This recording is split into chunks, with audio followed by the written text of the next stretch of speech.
When she's good, she's very, very good. But when she's bad, baby, she's better. Ooh. Hey, hey, hey, y'all. Welcome back to my channel. Hi, I am Shar and I'm your recap auntie. Do you see anything different? Everybody else got they black mics and they got the little gray thing on top. I want to get some pink. So look at Pinky. Ain't she cute? And I think that she's real good. I think I wanted to wear my pink Moo review, to match the aesthetics of the show because today was a very luscious and very yummy show. What y'all think? The episode 17, it was a lot. The underlying thread in this whole thing was lust and what do they used to call it on making whoopee and a lot of adult stuff. It was a lot of that going all through it. And that's what I picked up. I don't know if y'all did, but that's what I picked up. Anyway, hi y'all, welcome to my channel. Whew. Episode 17, y'all. Also, I'm gonna get y'all. Why y'all didn't tell me that this was also on BET? I had no idea that Beyond the Gates was also playing on BET. Ain't that something? I was like, what? This is gonna be my new thing. I got the blue, I'm gonna do this. You know. I had no idea the last time I checked a few days ago, they was just on episode 6. I'm like, child, please, we on 17, girl. Y'all is late. But that's really good because I believe that BET is owned by Paramount and Paramount will show you know, recaps or whatever of the show. If you didn't have a chance to see it during the day, you can always watch it on Paramount Plus. Now you can watch it on BET for free. So if you don't know, now you know. Auntie, don't tell me that Auntie never told y'all shit, because I did. I just did, okay? So it was really cute. It was really a soft theme. Everybody was looking cute and real nice. So we opened up with the Duprees. They when we first met them, episode number 1, they would meet every I don't know if that's Sunday or whatever day it is. They meet at the country club for their brunch. So remember the first episode, we saw the back of Nicole's head walking in, and then we saw the back of Lady Anita's head walking in. So this is their brunch. And we haven't really seen them do a brunch in a few a few weeks, so it was time for them to eat together. So we see Queen Anita, we see Lord Vernon, we see Princess Kat and Lady Nicole. Lady Danny and Princess Chelsea are handling business elsewhere. They will be along shortly. Martin can't make it, and Naomi is having a meeting with some clients with her law firm. I mean, this is what I felt that was what I was feeling when I was watching this. So it might be a fake British accent, whatever. So Nicole shares pictures of the gala because Vernon asks about them, and Kat is so apologetic for not making her mammy's gala. As they're looking at the pictures, gala, Kat was like, one question, honey. Why is Eva wearing my dress? Now, although Nicole was telling Eva it was like out of season wear or unwearable stuff, whatever it is, Kat know her shit. Kat knows what's in her closet. Why is she wearing my dress, mama? So so she says, we see Eva taking a phone call in the next scene saying that she understands that she'll take care of something, and she rushes off out of the diner at I can't remember the name of it, Auntie something. I'll remember, I'll say it later on. So Kat tells her mom, like, so your latest project snuck into my closet and got my dress. And Nicole tells her that she told Eva that she could do it since you didn't have anything, she didn't have anything to wear. So Kat says, without my permission? So Nicole's like, I didn't think you cared. Kat was like, I do care very much. It's mine. Don't forget, laptop. It's mine. So Anita says, so much for a drama-free breakfast, honey. Because they're going to always have, whenever there's a table near, drama is near. So Anita, yeah, she says that. So Kat tells Nicole, my clothes don't leave my closet without my permission, and I will try my best to keep things drama free by removing myself right now. So he was like, girl, when I tell you Kat is so much like Danny, God knows it's so funny to me. So she says that she's about to go and meet with Tomas. Tomas is there to eat breakfast with her. So she tells them that he works with Bill. And then Vernon is like, well, no, we don't want you to tell us. We want him to do it. So Kat was like, Granddad, I didn't plan. Well, did you go through this when you needed approvals from grandmama's parents? And so Anita was like, of course he did. And if he didn't pass every test, y'all wouldn't be here. I was like, you better say that, Aunt Anita. But she does agree with Kat. Let's give the young people their space and let them go ahead and enjoy their time. So Nicole tells Kat that Granddad is kidding. You don't have to bring him over here. Then we hear this sexy music come over the speaker. So Vernon, I'm thinking Vernon might have paid somebody to play one of Anita's songs. He's like, no, that wasn't me. He said, it must have been the universe doing it. So Kat just confirms their love story of how they met, marching there in D.C. The head of the record label, Dante Green. Now, Dante, your name, your first and last name popped up in my travels through acting world. Whenever a person's first and last name pops up, it's either for two reasons: either they're gonna re-show their asses back up to stir up some trouble, or maybe it's the name of one of the producers or something like that that's threw in there, as an homage, But I have a feeling Dante Green gonna pop back up and try to fuck up Anita and Vernon's marriage. Mark my word. Mark him. He sent them there, sent Anita's group there to DC as a promotion so that they could perform for the march. She was there to perform, but she said it was not just a performance for them, but it was more of a movement. I was like, you better say movement, girl. So she said, but who would have thought that I would have met my soulmate there? So they walked together, they marched, they talked, they had a good time. Vernon says that she had a sparkle in her eyes. And he just didn't want to just have a meet and greet. He wanted to be an on and gone. He somehow he finagled an invite to see the articulates. That was the name of Anita's group, the Articulates, honey, at the Regal Theater in Chicago. So he found out that they were going to be there. He somehow worked his way down from the balcony all the way to the front row. He saw her, and he shot his shot again. Then they got married. They fell in love and thing. So she said that they were still in the theater circuit. It was right before they blew up, because he said that if he would have waited, till after they blew up, he don't think he had a chance. She said, "Baby, no, no such a thing, no such a thing. You had my heart when you said hello." And I was like, oh, she said he always have and always will. I said, oh. And he said she was so beautiful on that stage. They just love it when he tells that story. They call him the GOAT of storytelling, the greatest of all time. So while they're sitting there, we see Haley show up and sit at another table alone.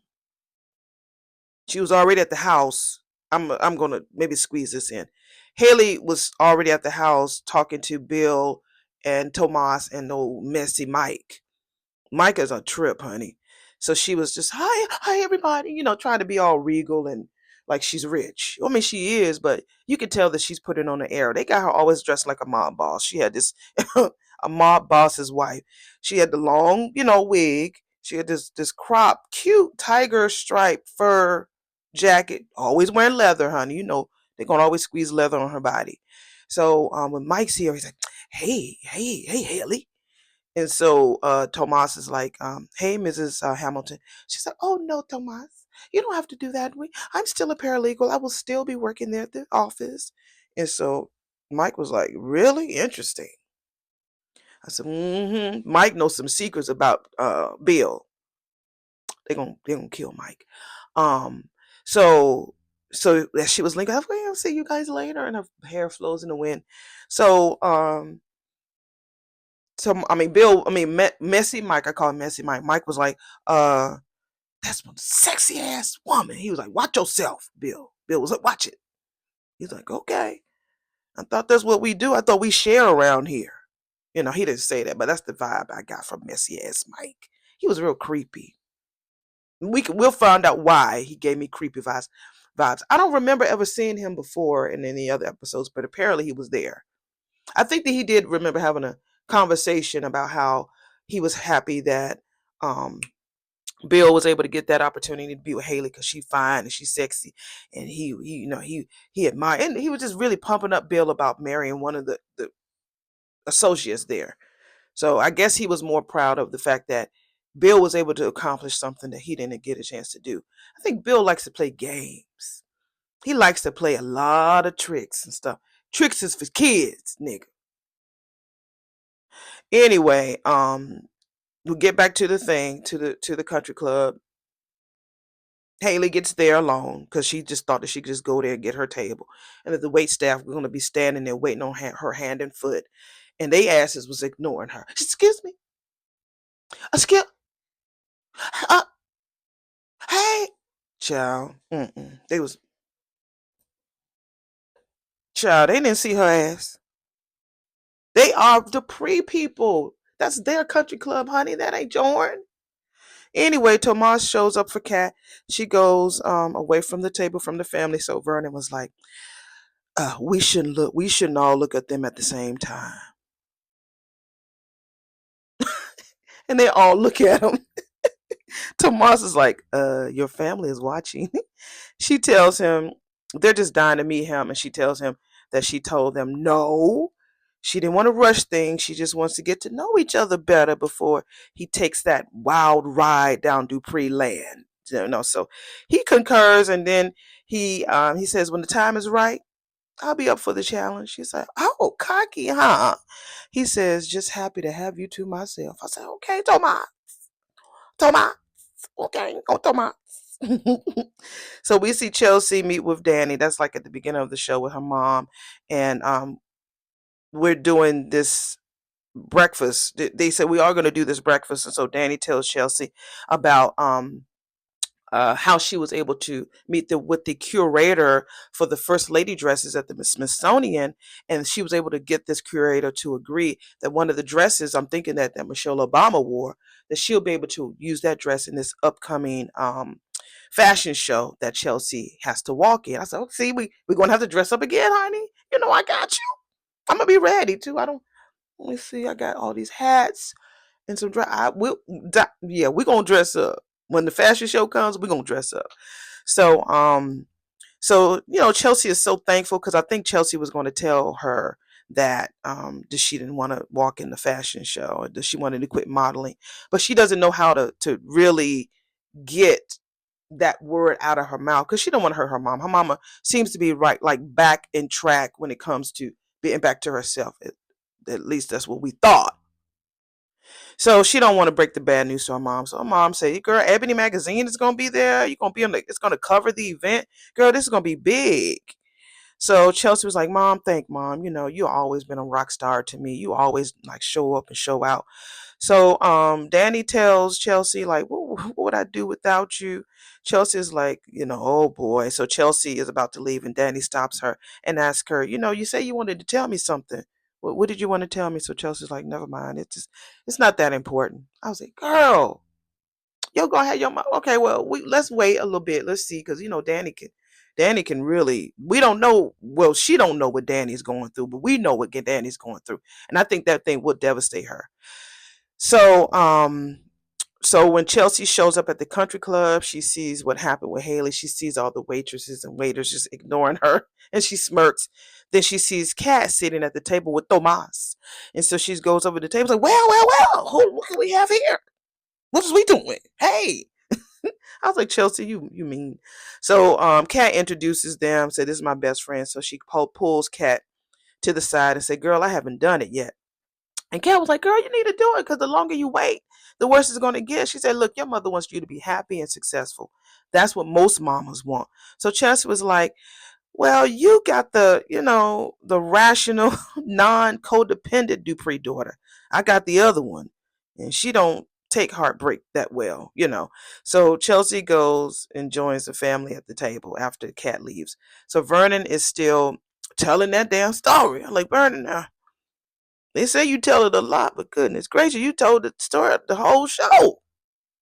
He said when she opened up her voice, the heavens opened up and that voice was like an angel. So they quickly show Haley again, trying to get the waiters, ignoring the hell out of her. She gets up and like a baby, Haley, just don't get away, cause Daddy Bill didn't even tell them that I was gonna be here. She's such a baby, I swear.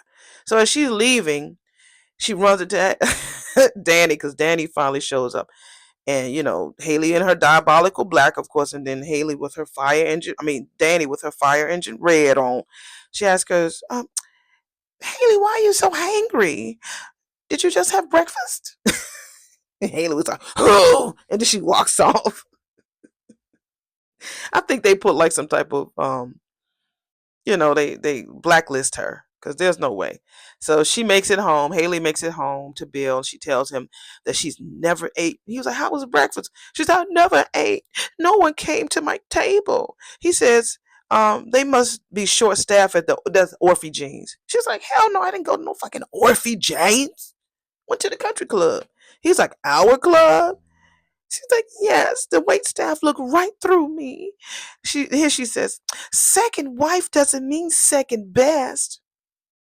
Girl, the room wasn't even full. She claims that the Duprees was there watching her humiliation. Girl, they wasn't paying no attention to you. They was listening to Papa Vernon talk about his story. They didn't even know you were there. Danny did, but Danny went right past you. They wasn't fucking with you. They were swarming around. It was disgusting. Like, girl, they weren't paying no attention to you at all. She says, yes, Danny should be barred for life from that club for shooting at our wedding. How is she still the queen bee and I'm invisible? And Bill, of course, I'm gonna fix it, baby. What do you know? You deserve the respect, even if he has to bring the town to his knees. Bill tells Haley for the 1,000th millionth quadruple time, this is the last time that we're going to be dealing with her being disrespectful. When I tell y'all, when I heard him say that, I said, I'm so fucking tired of them talking about the last time about these damn Duprees. The priests ain't thinking about y'all asses. Y'all just said it the other day. This was the last time. I'm so sick of it. If I had $1 every time I heard them say this last time, I would be having Dupree money, Dupree dough. That's what I would be having. So yeah, I just wrote that in my notes. I'm so sick of them. So he asks her, what do you want? She says, I want peace in Fairmont. I want friends on every street everywhere I go. He said that, okay, I can make that happen. She tells him that if she knew now, if she knew then what she knows now. He asked, so you would have walked away? She said, well, I was very starry eyed when I fell in love with you. Girl, it was just 6 months ago. Unless I misunderstood it.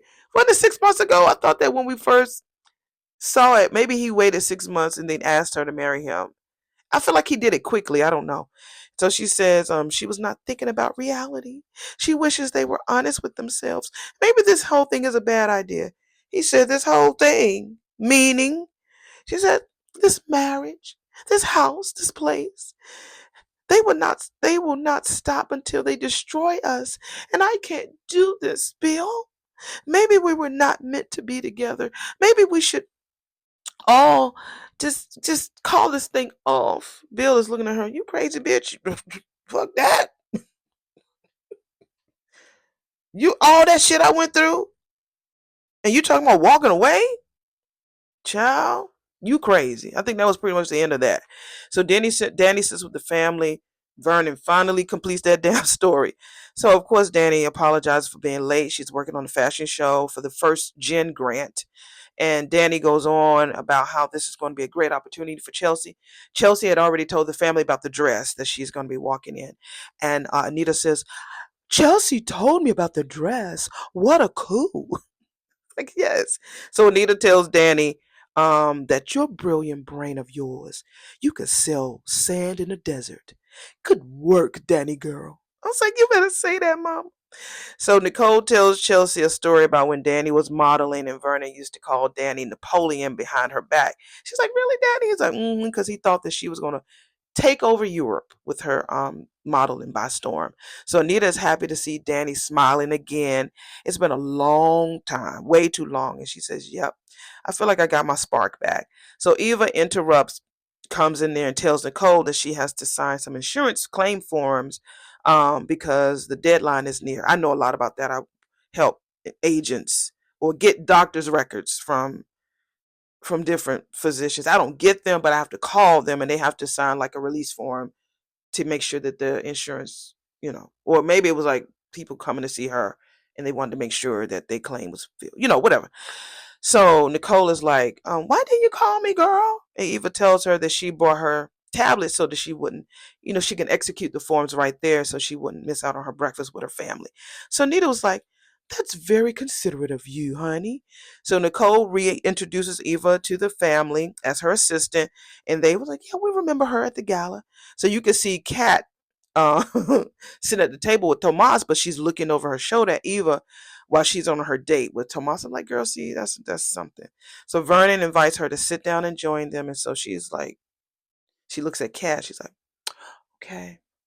She sits right in the chair between, was it Vernon and Nicole? I think she sat right there. So Kat tells Tomas that she will have to go back to her family. So Tomas asks Kat, who is that girl right there? She tells him, oh, that's Eva, the girl who let you in the other night. He's like, I was so excited about seeing you. I didn't even pay attention to her. I was like, you're right. So he pays for the meal. She's like, oh, that's very sweet. He tells her that he wants to see her again. They briefly talk about what she shared with him about her little secret about her being a V, and about her, not having much experience with others. And she tells him it's very, very rare that when she tells people that it leads to a second date. He says, well, it's their loss. May I kiss your cheek? And she says, are you familiar with the Spanish Inquisition? I was like, why did you use that? And Tomas is Spanish. I guess he would know it. But for those of you, for a brief history lesson, I wanted to see what it was. I heard about it, but I'm not familiar with it. The Spanish Inquisition was when the folks in Spain long ago got way too serious about religion and went after anyone they thought wasn't believing right. And doesn't that sound fucking familiar? Shit we going through right now.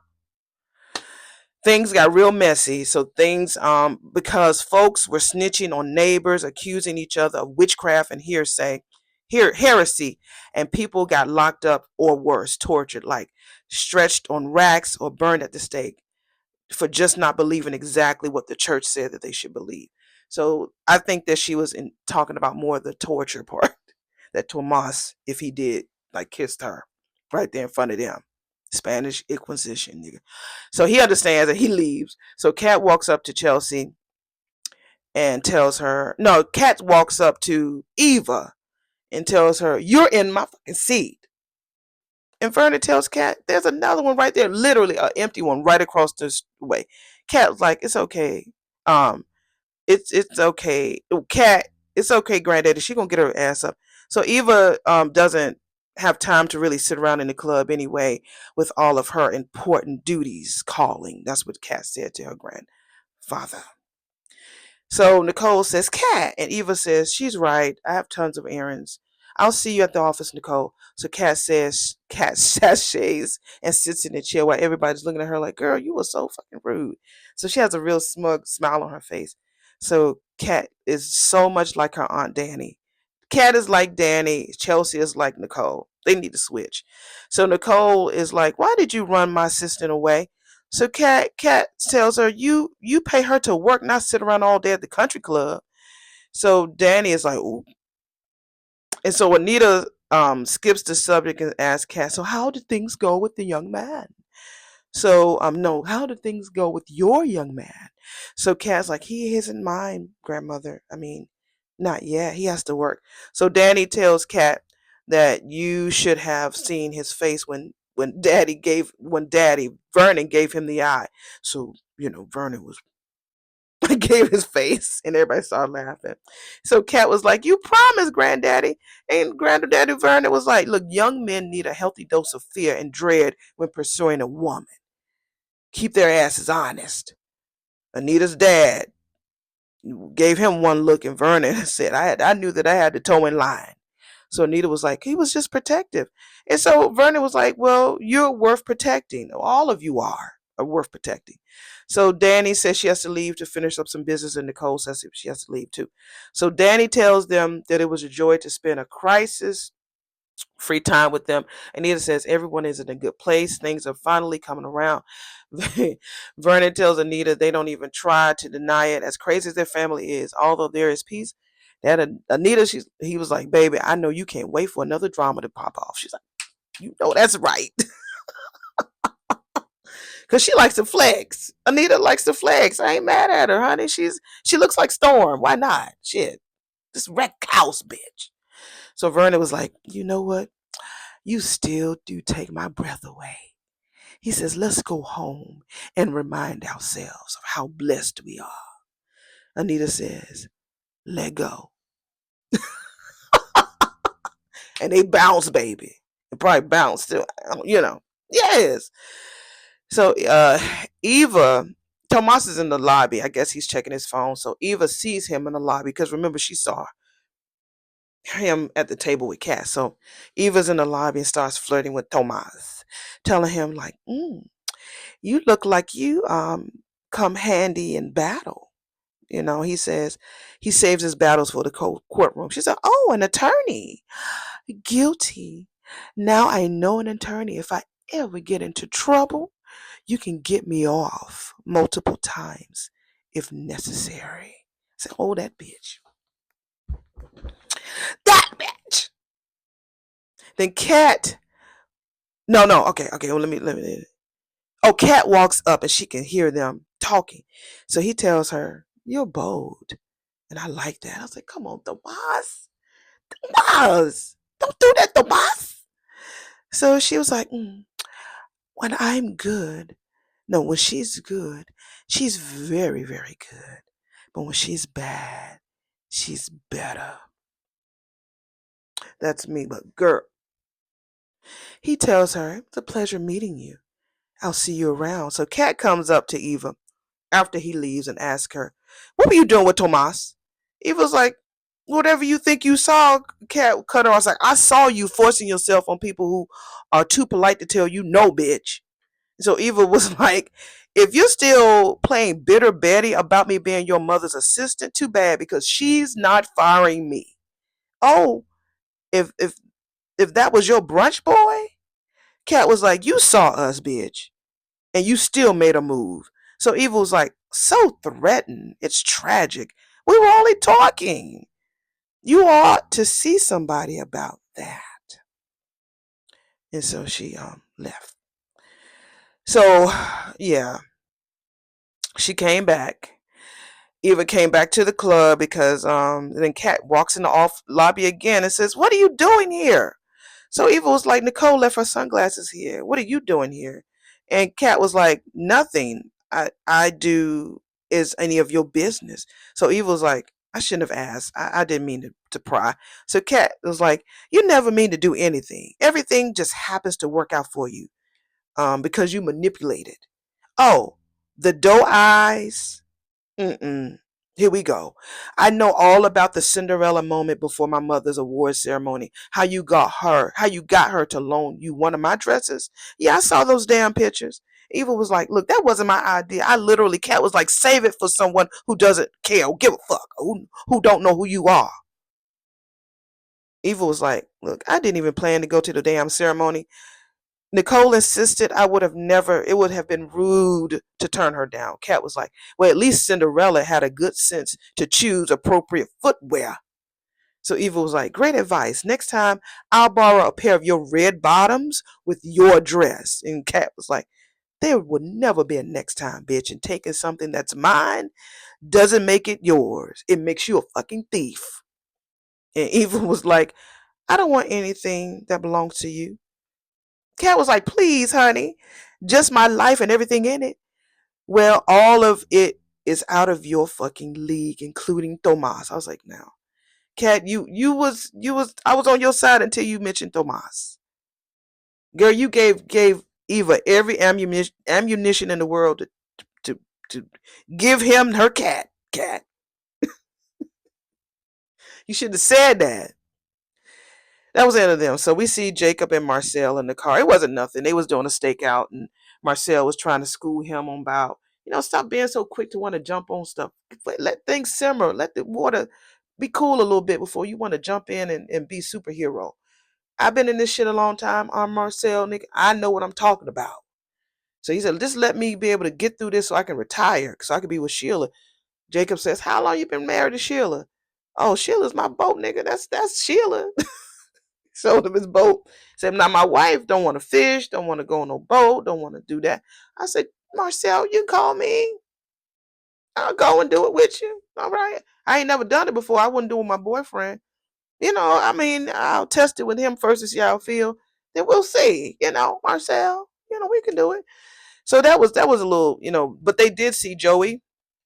Joey, who's the owner of the casino. They saw him in the alley switching money out, doing something um with the guy, giving money. And Jacob was like, that's enough evidence. And so Marcel was like, did we see him give any drug? Niggas like, you can't be jumping in just because you see two people exchange money. Come on now. So they're gonna wait a little bit. So they don't know why they saw Joey. I feel like Marcel knows Joey somehow.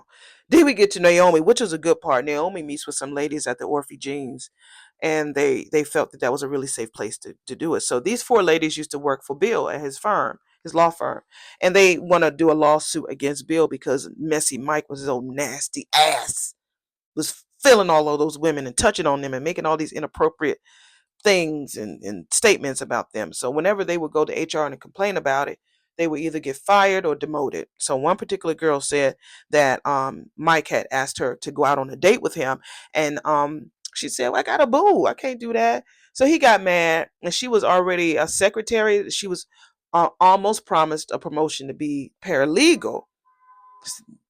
There go the damn horn. Y'all know it comes every morning. She was on a trajectory to become a paralegal, and so but because she didn't fuck around with Mike, she got fired. No, she didn't get fired. She didn't get the promotion. But guess who got the promotion, bitch? Haley's ass. So it ain't even like she earned it. She got that because she was fucking Bill. So that was it. So Naomi is trying to grapple with the fact that she's trying to figure out if she should take the lawsuit or not, because the ladies really feel like she can win. I mean, right now she's pissed with Bill. She's pissed with Haley. They've had a public argument. She's very great. She's a great lawyer. They tried to take their lawsuit to other law firms. Other people won't take them. That's her dad. She knows her dad's weapons. She knows how good he is, and she's pretty much its match. And she's a great lawyer. And she's like, so y'all want me to be that because um I'm a Dupree? I mean, I'm his daughter, or I'm a great lawyer? It was like both. I was like, y'all better be honest. And pretty much we see Danny back at the house. She claimed she had a meeting. She had a meeting with a vodka bottle. And that poor baby took it out. She was reaching for the brown. I was like, okay, but then she went in the kitchen and took that bottle and just fucked that whole bottle up. And we see her just slumped out on the floor at her house. I'm like, Danny, girl, you need to talk to your sister. And that was the episode. I thought it was pretty good. It was better than the day before to me. To me, it was really good. I had a good time watching it, and I thought I would introduce Pinky. Like I said, everybody else have the regular black. I still have my black one, just gave Pinky one to just cut a monkey, and then I bought this to fit in the iPhone. This don't even fit, girl. So I was like, okay, I do have the black part that fits that. So I said I'm going to test it to see if it transmits, and it does. It works. So I wanted to be different. I wanted to have Pinky, and I think she's cute. I really do. I hope I'm not making a lot of noise. Thank y'all so much for coming to my channel. I love y'all. Y'all are so cool. Y'all be talking like, Auntie, I'll be watching it too. And I like that. I do. And I'm growing. I'm trying to get on this road to get to my 1,000 subscribers. I've seemed to be gaining a subscriber every day. So if I'm on the right path, I should have my 1,000 by the summertime at least. If I'm gaining 1,000, I mean 1 subscriber a day. Who knows? Unless I'm not counting right. I don't know. But anyway, y'all take it easy. I will be back tomorrow for the next episode. I guess I said I'll be through with my show this weekend, and I hope and pray that I can start uploading the shows the day that happens. But if not, it's cool. Consistency is key. All right. So remember, never forget with all the news stuff that's going on, it's going to be all right. I see things changing. If you keep real close eye to the news, especially here on YouTube, you will hear that there are things that are changing for the better. Okay? If you've been affected by all of the shutdowns, it's going to be better. And I hear that most millionaires happen during a recession. So tap into something, tap into a gift that you've always wanted to do. Pull out something that you like, maybe a talent that you've always wanted to do. And you never know. That could be your next path to being a millionaire. And give me some of that money. Okay? Bye.